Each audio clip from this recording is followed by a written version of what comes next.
Yeah, so I just watched the match that actually saved WrestleMania from being a completely shitty show. And that is Roman Reigns versus CM Punk. First off, I want to congratulate Roman Reigns and CM Punk on having a very fantastic match. This has to be one of the best WWE wrestling matches in a very long time. The build, the aura between these two, the atmosphere, and how they went about it for those 34 minutes. It felt like a great main event worthy to be on the WrestleMania card. The problem with that is that it's the only match on the card that is WrestleMania worthy in my honest opinion. The rest of the entire card sucked. Now, don't get me wrong, there were some little moments here and there. I'm not taking anything away. Oba Femi versus Brock Lesnar, that was a great passing of the torch. No one really expected Brock Lesnar to simply retire right on the spot. That was a shocking moment. We never really expected that. The ladder match was fun. It was great seeing Demon Balor back. Against Dominic Mysterio. I thought that John Cena did a fantastic job being the host of WrestleMania. I know he was kind of nervous. He traded in his t-shirt, hat, and pair of shorts for a nice suit and some crocodile shoes. Makes it harder for him to run down to the ring. You know how much he wanted it to. But he looked dapper. He looked very good. This... if you want to go back to night one, Gunther versus Seth Rollins, that was an excellent match as well, too. But let's be honest, when we were coming to night two of WrestleMania, there was a big stink up in the air. I mean, despite your feelings between Cody and Orton, it was a convoluted mess from beginning to end. And the result of that was Cody Rhodes getting his orbiter busted open by that pump by Randy Orton. That was messed up. So, coming into Sunday, it was on the verge of being worse than WrestleMania 27. Almost as worse as WrestleMania 9. That's how I saw it. But I still had faith because for a while now, and this is becoming a major problem here, WrestleMania POEs split up in a two-night event. The Sunday night main event card has more excitement and intrigue than the Saturday night card. That's what it is. There is no balance into it. It's like what Saturday is just the appetizer. All right? And Sunday was the main course of it all. You could tell by the value of matches that took place. Right? The ones that people wanted to see that mattered. All right? Trick Williams becoming United States champion. They wanted to see that.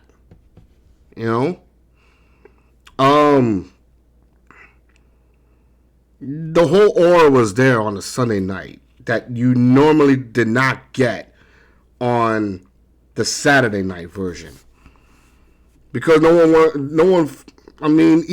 the whole thing with Liv Morgan and Stephanie Baker, it fell off. Those two have animosity. Those two have hatred. It did not feel like a match worthy of a main event. And boo to anyone out there in social media who was petitioning for Liv Morgan versus Stephanie Baker to be the main event. Because obviously, when you looked at that, it was anything but that. It was a mess.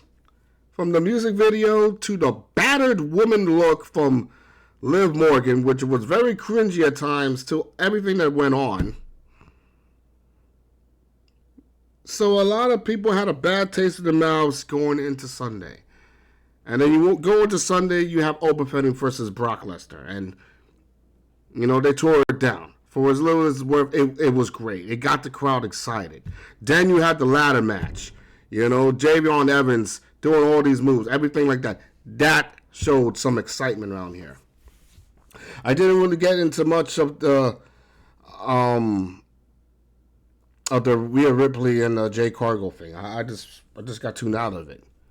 But it was great seeing Demon Balor back. So you see, it was there was more intrigue in the Sunday event than it was in the Saturday event. And that is something that, Triple H and TKO need to start addressing, I'm a ticket holder. I probably can afford to go to one night, to one WrestleMania night. I don't think I can afford 2 nights. I can only afford one night. And then I have to choose, based on the card, which night I want to go see. And if I was the type of person who got the Saturday night card and I saw what I saw, nah, that ain't it. That ain't it. It's the Sunday night card. It's the one that closes out the night. And this main event, CM Punk versus Roman Reigns, that was the match that basically saved this year's WrestleMania from complete oblivion. Because they brought back an old school style WWE wrestling match. No interference. There was a sprinkle of AEW involved. The referee is basically allowing these men to breathe and do whatever the hell they want. There were a lot of things that the referee just let it slide, right? Like Roman Reigns hitting CM Punk with the steel steps. He blatantly saw that. He let that slide. The whole thing involving CM Punk low blowing Roman Reigns. Damn well he low blowed him, but you just want to let it slide. So I don't think that the referee was doing the proper officiating, in my honest opinion. But if I was the referee, am I going to tell these 2 egotistical men that what you're doing is wrong and I have to disqualify you? No, because that would make me the bad guy. And I do not want to get on the bad side of either Roman Reigns or CM Punk or the thousands of fans in attendance watching this event. Don't need that in my life. So I will let things be. Nevertheless, there was a great back and forth. There was some heat at times. There was a good, beautiful table spot. Going back to the days of the Shield. CM Punk got his elbow through the heart of Roman Reigns from the top of the ring to the announce table. He got all of that. There was a lot of near falls. Great submission work by both men. The psychology is there. They slow down at times. They allow things to breathe. It was great. It was a beautiful masterclass in terms of professional wrestling. I hope I do not have a booger. If it does, so too bad. I can actually sit down and watch this match. This has to be the first WWE match I have watched in a long time that, although I didn't want to be invested into it, I was invested into it. And why couldn't it be like that for Orton and Cody? Why couldn't it be like that for most of the entire card?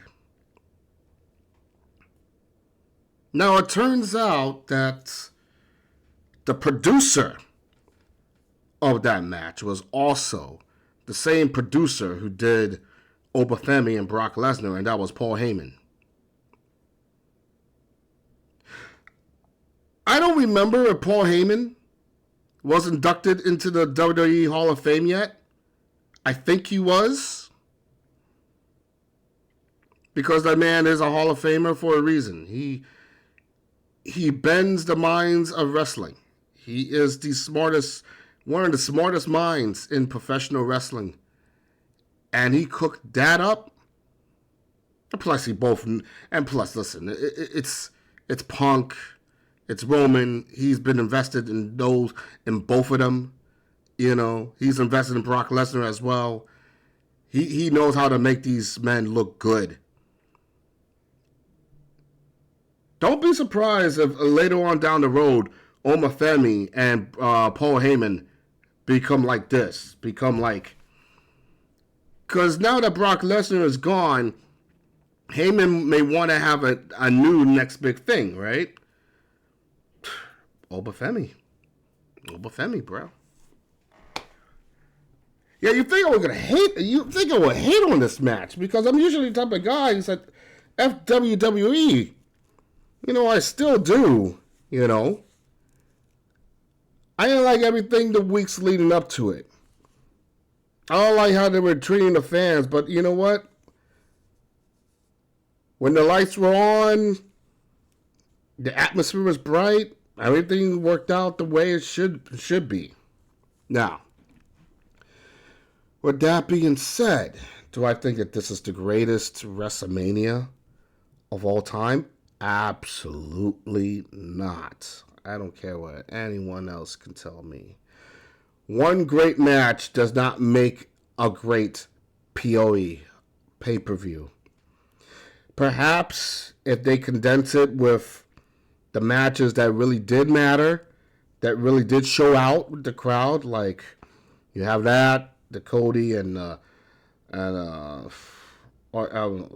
Cody and Randy Orton match, the Gunther and Seth Rollins match. I think for maybe some comedy or whatever the case may be, you could put in Finn Balor and Dominic Mysterio. The women's match. I guess you have to give it to Rhea Ripley and Jade Cargill. I didn't like the other one for some reason. And I think that would have been it. I think if you put those matches on the card itself, that would have been perfect. Was there even a tag team match? Oh, yeah, there was a women's tag team match. But there was no men's tag team match, was there? Oh, yeah, there were. No, there wasn't. They didn't even have that. That's weird. You know what? They should have just had, Yeah, that was weird. I think LA Knight and ISO Speed should have not been in the card. They was there just to be there. I think it should have been Usos versus Vision for the tag team titles and just leave it at that. But I digress. But this match is worth seeing. I can watch this again. I like the pageantry of it all. It had a big fight feel to it. So I loved it. I love this fight. In terms of the WWE, not in wrestling, in terms of the WWE, this is a match of the year candidate. I said it. Punk versus Reigns is a match of the year candidate. It's April now. We're near the end of April. So we got a lot of months ahead of us before we can talk about this. But it's going in there. It's going in there come December. We're going to be talking about this match. But I enjoyed it. And you know what? This is actually good. However, I don't know what they're going to do moving forward with this. Is Punk going to be back wrestling again? him and his wife both lost their championships. Are they going to take a leave of absence for a while? Because the way I see it, they're no longer needed.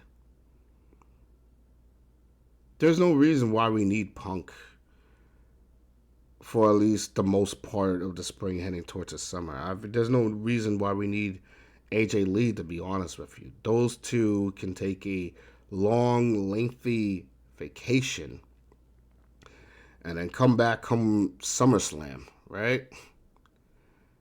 Do something come SummerSlam. But as of right now, we don't need CM Punk. We don't need AJ. They just need to go away. Just go away for a while. Let the world breathe for a minute. Just let the world breathe for a minute. Because, and in terms of Cody Rhodes versus Randy Orton, they need to fix it. They need to fix that feud. Because we didn't need to see Jelly Roll. We did not need to see Pat McAfee. You did not need to have that thrown in for a main event. That's why it was such a mess. There was no reason for it. No reason. You could have talked about history. You could have talked about your legacy days and how you grown and learned. If we would have just made it a simple wrestling match between two men, who understand the craft of wrestling, dude, it would have been right up there along with Punk and Reigns. But you let TKO mess up in your storyline. Pat McAfee was not needed. Jelly Roll was not needed. I couldn't watch that match. That match was terrible. And you hurt Cody in the process. Now he has one eye. So he got injured. In a whole convoluted mess. That was a horrible main event. That's so horrible. Dude, they should be thanking Reigns and Punk. And I hate Punk, all right? I'm a hater for Punk.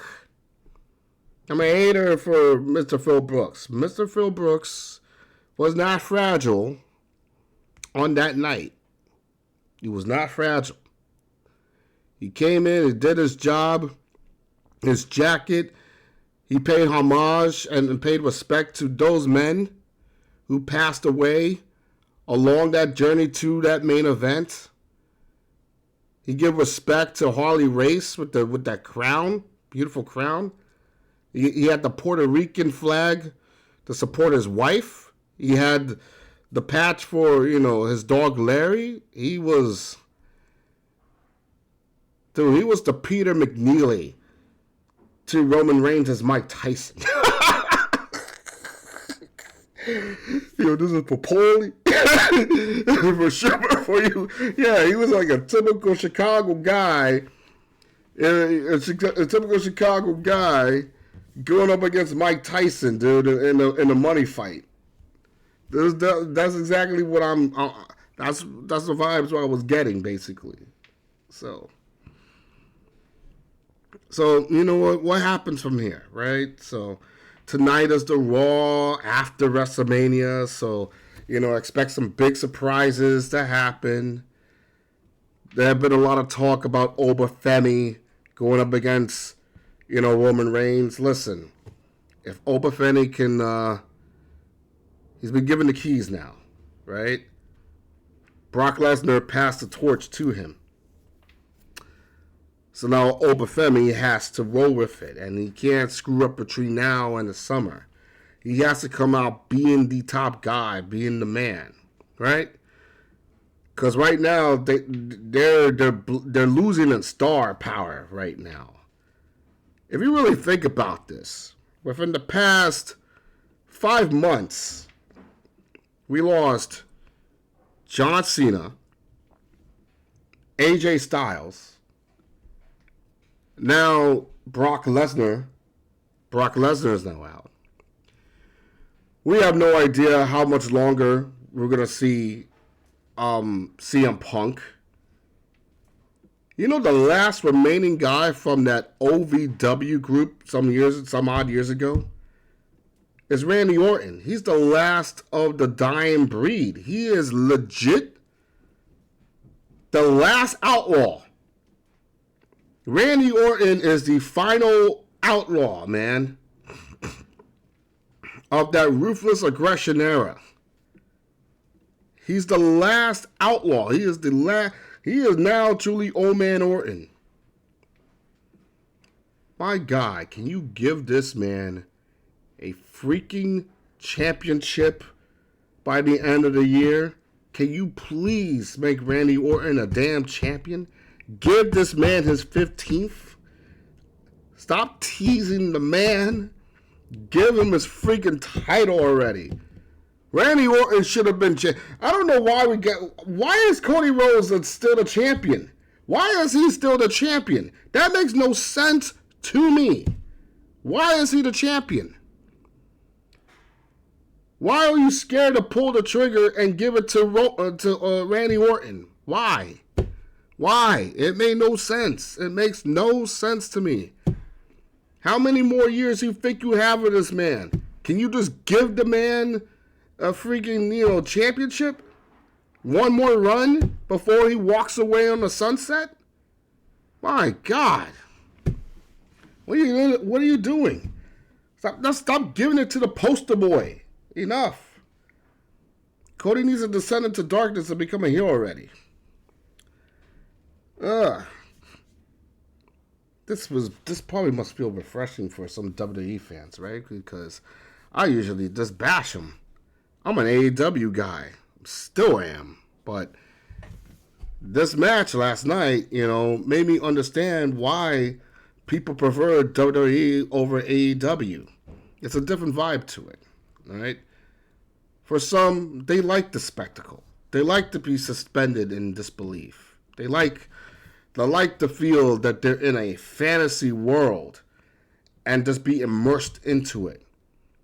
They like it. They love the story-driven variety spectacle that, gets them entertained, and this is how they got such big on the media exposure and everything like that. What AEW simply means to me is a sport. I think that's what really sums it up here. People go to the WWE because it's like entertainment. It's like blockbuster, It's like box office attraction, basically. You're immersed into a fantasy world, where everything comes together. Advertisements, movies, video games, music, celebrities, brands. It all comes together as that overload of consumerism. People love to be immersed into that consumerism. AEW is not about the consumerism. AEW is not about the brands. It's not about the mainstream attitude. It's about wrestling that is simple, poetic, and violent. It's like a sport. It's like the Roman Colosseum, basically, as old as time. Where it's not about how many views you got on YouTube. It's not about how many eyes are on you. It's not about how many movies you have. It's basically simply, are you better than me? Is your craft better than me? How much you can withstand my arsenal. It's about heart, spirit, determination. It's about you want this. How badly do you want this? How much are you willing to put yourself on the line for it? That's how I see it. That's how I see it. So when people start mocking the gymnastics and the moves and all that stuff, listen. They are athletes of a different level. And while the stars of the WWE